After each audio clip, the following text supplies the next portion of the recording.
Joining us right now in studio, our reporter, Balin Overstolz for KTAR News. And Balin, we mentioned that there was this big stakeholder meeting at the Capitol on Wednesday involving the Department of Child Safety and what immediate steps are going to be taken. So there were police there, there were tribal leaders there, foster care providers there, and child welfare advocates.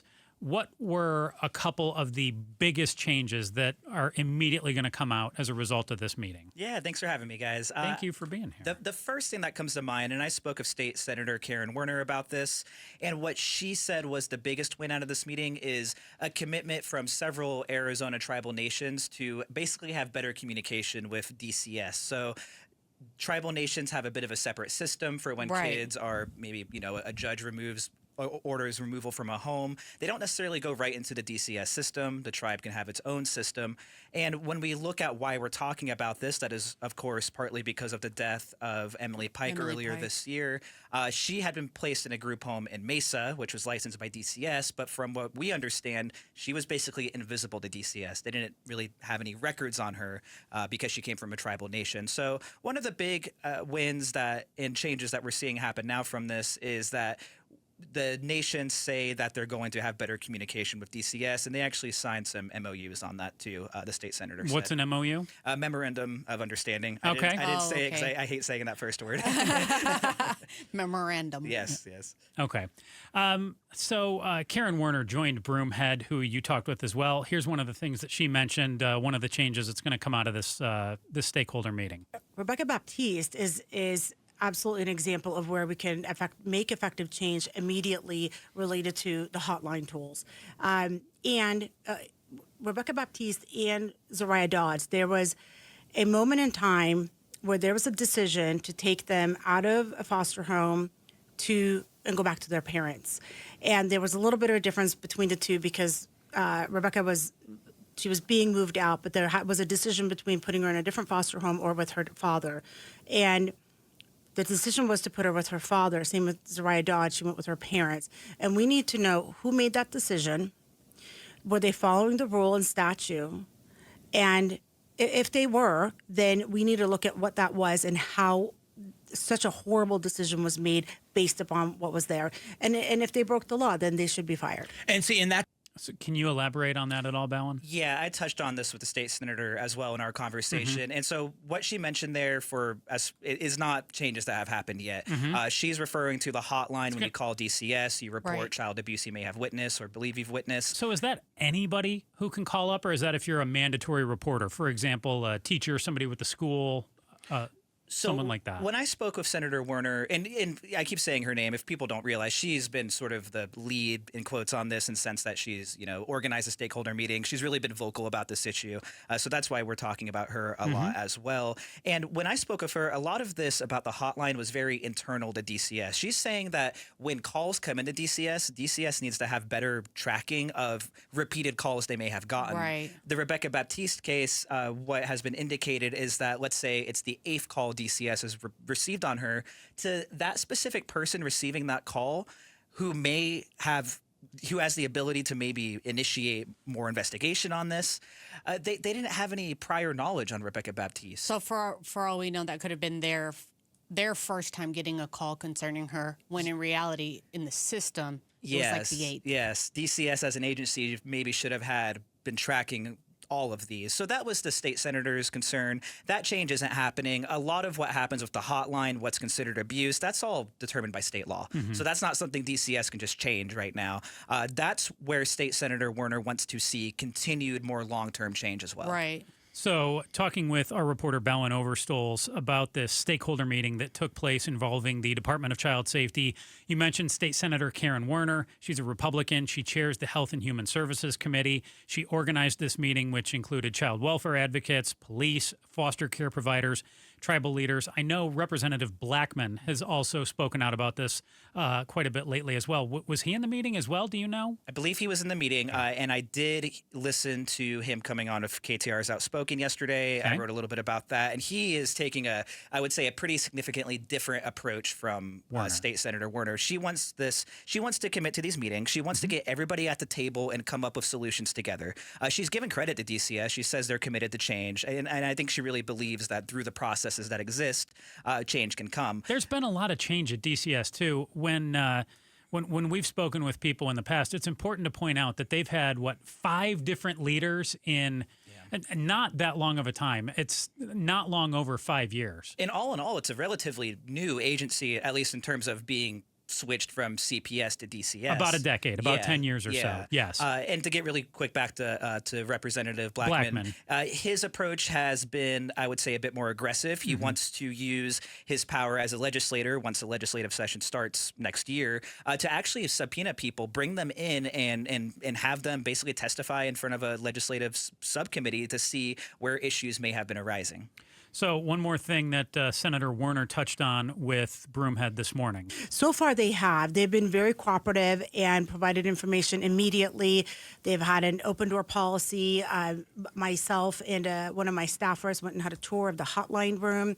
And what we learned was that when a call comes in and the employee that's taking that call doesn't have easy access to see the entire file of that child. So let's talk about Rebecca Baptiste. She had 12 calls from her school and only one met the threshold for taking action. And if that employee could have just clicked on one button and had the drop down and seen her entire history along with the 11 other calls and the calls of that of her sibling, I think the decision making would have been very, very different. Some of these things are so frustrating that Yes. that you hear that and you Yes. think, how is that not already taking place? Yes. It seems like a lot of these issues that are these big complex come to the center. Let's all gather and address these issues. And then when you unveil what the issue is, it seems so rudimentary. Like it's just like makes you want to pull your hair out. Like how is that not accessible? What do you mean? What are we doing? But obviously, I'm not deeply involved in all of these issues, but just as an outsider, when you hear these things and you see these heinous stories that involve children, you want to be like, how's there all these adults in the room? And then we're like, oh, we don't have a button for that. Balin, you mentioned some of the stronger law enforcement partnerships, the tribal leaders agreeing to work more with police.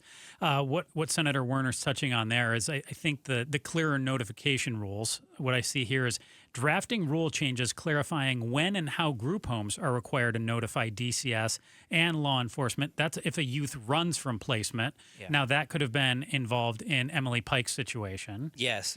We know she, from what we can understand, she repeatedly had run away from a Mesa group home. And I know there had been talk of, we don't know if this is worth reporting, and not even in this case, in general with group homes, because runaways are somewhat of a common thing in group homes. Senator Werner talked to me about how kids don't want to be in these places, right. So she's definitely looking at maybe just having group homes have to report that more often when kids run away. Renewed tribal engagement, that again touches on getting the police in touch with the San Carlos Apache tribe and other tribal nations as well. Critical information packets, creating standardized fact sheets for law enforcement to use if a child runs from a group home. Like, again, isn't that kind of a duh? Shouldn't that be happening? That creating a standardized, this is face sheet for law enforcement to use if a child runs from a group home, which I would think would be the basic information on the child. Like, if you're running a group home, don't you need to know everybody who's there? Shouldn't there kind of be a, hey, here's their information, here's their picture, here's the basic information? It's so frustrating to hear some of these things that are not in place. And then also licensing transparency. They want to develop a mechanism to share DCS licensing actions with the tribes that contract with the licensed facilities as well. So it seems like a lot of what came out of this did come out as a result of what tragically happened to Emily Pike. Yes, I think the results of this meeting are more so pinned to that case, because we're talking about group homes, we're talking about hotline reporting, and they're kind of distinct things. I mean, this is one of those stories where a lot of different stuff is getting muddled together and kind of tossed all together. State Senator Werner really wanted to make some good progress on looking at group homes and how they're running in Arizona at this last meeting. Do you know when the next meeting is scheduled to take place? Any idea on, did Senator Werner touch on that at all? There's one in October, I believe. I know she had told me there is one upcoming. I should have written that down. But there is going to be another one coming. And then down the line, there's also going to be another public hearing where it won't be a closed-door meeting. Questions can actually be asked in front of the public. But she says she wants to get some of this basic information, some of these basic ideas out of the way first before getting to that point. What does the timeline look like for these changes to be made that are being discussed? Yeah, they say these changes are happening now. Everything we've talked about that doesn't have to do with the hotline is DCS policy. So it's really as fast as they want to implement it, train people, and Right. actually have these in place. For some of the other changes, developing a mechanism to share DCS licensing actions or going back to the hotline, that could require statutory changes and maybe input from lawmakers as well next year. Really appreciate you talking with Senator Werner about this, Balin, this stakeholder meeting that took place on Wednesday. Last one before we'll let you out of here. Governor Hobbs apparently did not send anyone from her office to Wednesday's meeting, but a spokesperson said that they're in constant communication on this issue. Did you address that at all with Senator Werner? Was she surprised that the governor's office didn't have anybody in the stakeholder meeting? It didn't come up as a question. I asked her who was there. She didn't mention the governor's office. It does seem like there's two siloed approaches here. The governor's going through her review of DCS. She's ordering that at the agency as the head of the executive, and then lawmakers, are taking a different approach from a top-down approach, looking at group homes all the way up to the agency itself. And it does at this point seem like they're a little disconnected. Balin Overstolz, following closely what changes are going to come for DCS, and talked with Senator Karen Werner following this most recent stakeholder meeting. Balin, we know you'll be all over it. Tremendous reporting. Thank you, really Balin. appreciate it. Thank you so Guys, much. Appreciate it. Thanks for watching The Chris and Joe Show.